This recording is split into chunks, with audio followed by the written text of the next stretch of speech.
कहा लाल किले के प्राचीर से कि तुम जीरो अकाउंट पे जनधन का खाता खोलो, तो लोगों ने कहा प्रधानमंत्री खाता खुलवा रहा है, खाता का क्या होगा, खाता क्यों खोल रहे हो? मित्रों, जब कोरोना आया ना और जब लॉकडाउन लगा तो यही जनधन खाते में मोदी जी ने बिना पोस्टमैन के, बिना पोस्ट ऑफिस के, बिना मनी ऑर्डर के 20 करोड़ बहनों के खाते में 500 रुपए, 1500 रुपए 3 महीने के लिए पहुंचा दिए ताकि उनका चूल्हा जल सके। ये व्यवस्था करके दी कि नहीं दी? हमारे दिव्यांग भाई, हमारे विधवा बहनें, हमारे वृद्ध लोग, इनके खाते में 3 महीने के लिए 1-1 हजार पहुंचाया कि नहीं पहुंचाया? और 8 करोड़ 56 लाख किसानों के खाते में 2-2 हजार रुपए के 2 किस्तें 4 हजार 6 हजार पहुंचाया कि नहीं पहुंचाया? किसानों को मिला कि नहीं मिला? मित्रों, ये कोरोना के काल में प्रधानमंत्री जी ने, एक समय प्रधानमंत्री राजीव गांधी थे, बोलते थे 1 रुपया भेजते हैं 85 पैसा बीच में गायब हो जाता है। और एक प्रधानमंत्री नरेंद्र मोदी हैं जिन्होंने 8 करोड़ 56 लाख किसानों के खाते में सीधे 6 हजार रुपए पहुंचा दिया। यह व्यवस्था करके दी। यह बदलता भारत है जिसको हमको समझना चाहिए। इसलिए मित्रों, जब हम इन सारी चीजों की बात करते हैं, अब आत्मनिर्भर भारत की बात है, मैं आपसे निवेदन करूंगा सीतामढ़ी के लोगों से, मैं निवेदन करूंगा दरभंगा के लोगों से, मैं निवेदन करूंगा आप लोगों से कि आप किसान की संगठन बनाइए, फार्मर्स प्रोड्यूसर्स ऑर्गेनाइजेशन, और आत्मनिर्भर बिहार के लिए मोदी जी आत्मनिर्भर भारत के लिए 1 लाख करोड़ रुपए दे रहे हैं। किसान फैसला करेगा कि उसको क्या चाहिए, उसकी धरती पर पैसा मोदी जी का सीधा उसको पहुंचेगा। इस तरीके की व्यवस्था की गई है आत्मनिर्भर बिहार में, आत्मनिर्भर भारत में। यहां मखाना होता है, यहां पर मछली पालन का बहुत बड़ा स्कोप है।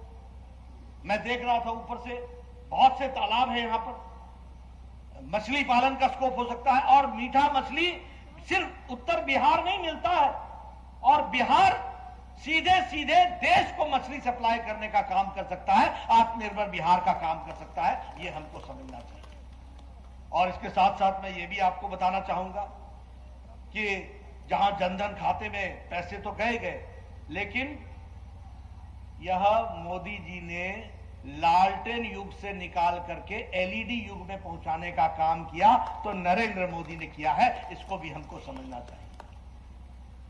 ढिबरी जलता था ना पहले, ढिबरी लालटेन जलता था ना। कभी सोचा था कि बिजली आएगी? कभी सोचा था कि एलईडी बल्ब आएगा? देश में 37 करोड़ मुफ्त एलईडी बल्ब पहुंचाया है, और बिहार में 1 करोड़ 95 लाख लोगों को एलईडी बल्ब मुफ्त दिया गया है। यह बिहार की तस्वीर बदली है। इसको हमको समझना चाहिए। मित्रों, यह एलईडी बल्ब ही नहीं है, यह बिहार की तस्वीर और तकदीर बदलने का है। मैं बिहार में पुराना रहा हूं, मुझे मालूम है। बिजली आई, बिजली आई, बिजली आई, आती ही नहीं थी। ठीक बोल रहा हूं कि गलत बोल रहा हूं?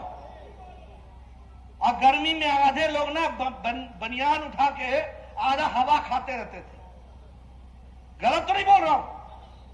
मुझे अच्छी तरीके से तस्वीर याद है, गलत तो नहीं बोल रहा हूं? पूरा बनियान उठा करके हवा लगा रहे हैं। आई बिजली, आई, और जब तक आई तो बोले गई गई गई गई। आजकल 24 घंटा बिजली रहती है कि नहीं रहती है? रहती है कि नहीं रहती है? यह है नरेंद्र मोदी जी और नीतीश कुमार का कमाल।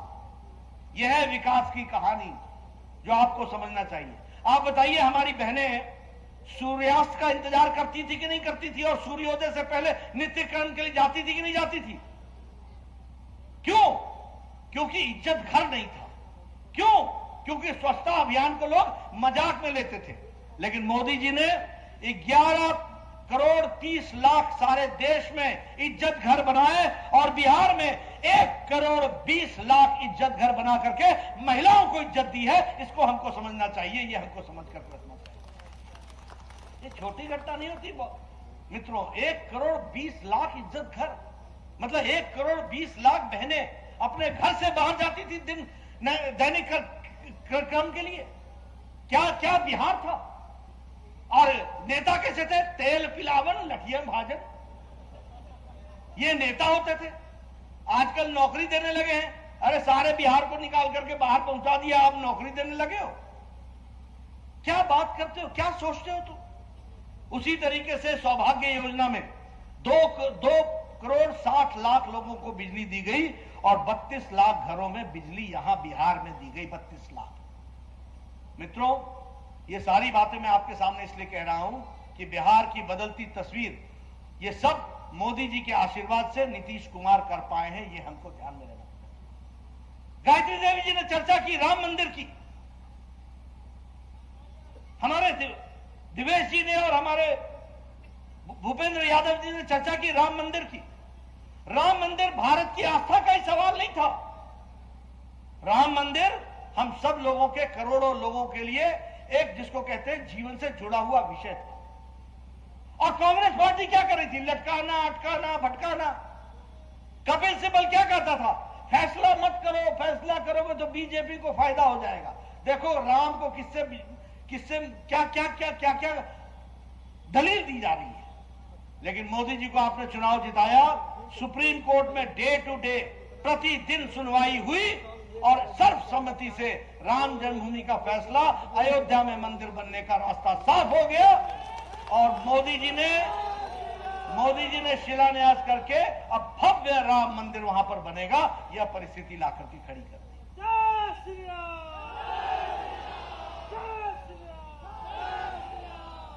अब धारा 370 को लीजिए। हमारे लोग शुरू से बोलते थे एक देश में दो निशान, दो विधान, दो संविधान नहीं चलेगा। सरदार पटेल ने 560 रियासतों को जोड़ दिया था। एक छोड़ा था जवाहरलाल नेहरू पर, जम्मू कश्मीर, और वहीं उस मुसीबत आकर के खड़ी हो गई। लेकिन मोदी जी की इच्छा शक्ति और अमित शाह जी की रणनीति ने धारा 370 को धाराशाही कर दिया।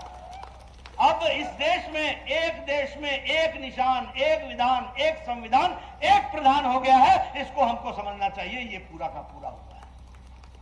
इसलिए मित्रों, बहुत कम समय में बहुत काम हुआ, देश बदला, देश आगे बढ़ा, दुनिया में इसका स्थान बना है।